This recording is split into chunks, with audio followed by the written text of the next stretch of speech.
Hey everybody, what's going on? Hellmite here, bringing you another video from Grab the Lantern today. It's Tuesday and the patch notes for patch 7.20 have just been posted, and that means it's time for another patch note rundown.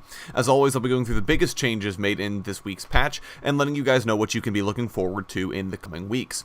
7.20 is actually pretty light in terms of balance changes. There isn't really that much going on, and it's because Riot are really buckling down and focusing on the Runes Reforged system, as that's going to be a huge shakeup, and they're trying to make sure everything lands more or less on its own feet. However, we do still have a few balance changes to go through, and a few other things to talk about. Other thing number one, the Evelynn rework is going to be going live tomorrow. You will finally be able to play as the new Evelynn. She looks like she's going to be a lot of fun, and hopefully maintains a lot of the similar play style that you're used to on Evelynn. Additionally, emotes will be going live in this patch. You'll be able to equip emotes in your emote wheel, which I believe is bound to T by default, and then you can show off your emotes in-game. You can also mute other people's emotes, which counts mastery emotes as well, so no longer can those be spammed, and the same spam requirements that are on current emotes are also going to be applied to mastery emotes, so all you people with automated mastery flashing, that's not going to be a thing anymore. Thank God. Next up, we have balance changes, starting with Brand here. He's struggling to stay on top of the wave clear in the mid lane due to his high mana cost. This is really good if it's support Brand, because it gates his effectiveness in lane, but it also means that mid Brand feels pretty bad.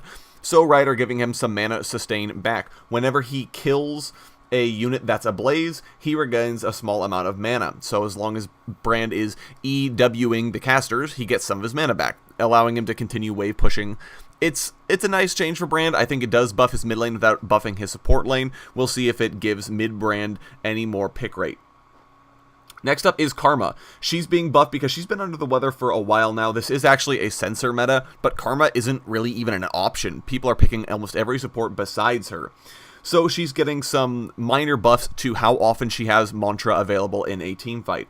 Her passive's ult cooldown reduction on champion hits has been increased. So now she's able to get more Mantra cooldown refunded every time she damages a champion with a spell or an auto attack, so she'll get more Mantras in late game fights.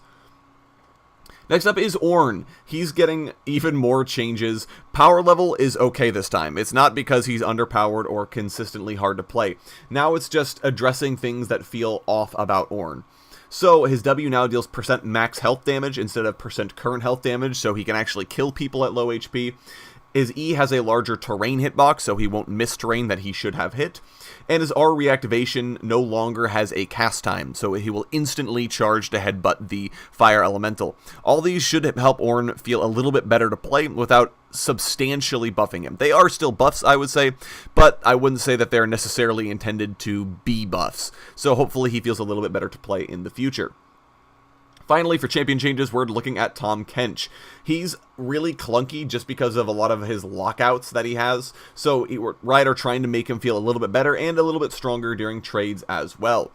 First off, his passive has better % max HP scaling, so he'll be doing a little bit more damage with auto attacks and per stacks of his passive on an enemy champion. His W's lockout time has been reduced down to 1 second from 2, so he can spit you up faster.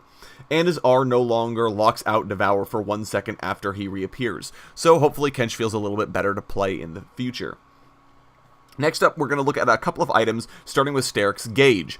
It's been a really niche item for a while, and partially it's because it didn't actually do what Juggernauts needed it to do. That's what it was designed to help, but Juggernauts didn't really care about the bonus damage that they got from Steric's Gauge Lifeline Trigger, because they just spent the whole fight getting kited anyways.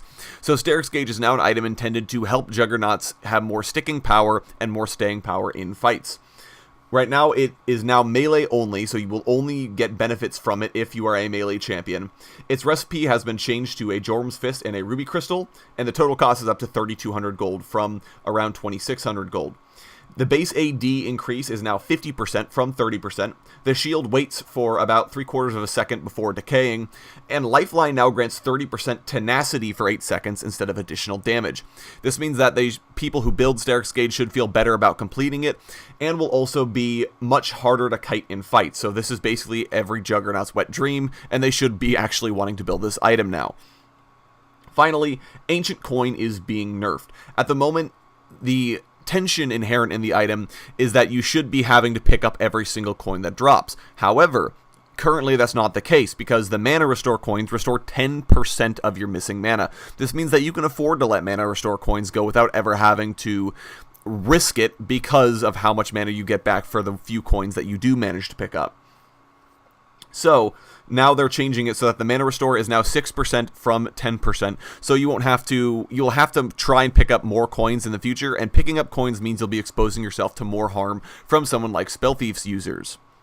Anyways, that's going to be it for me today, guys. Go ahead and let me know which changes you're most excited for down in the comments section below. I would love to hear from you. If you enjoyed the video, go ahead and leave a like. If you really enjoyed the video, consider subscribing. I upload a video every Monday, Friday, and on patch note days, like today as well. Once again, thank you guys so very much for watching. I do appreciate it, and I will talk to you all later.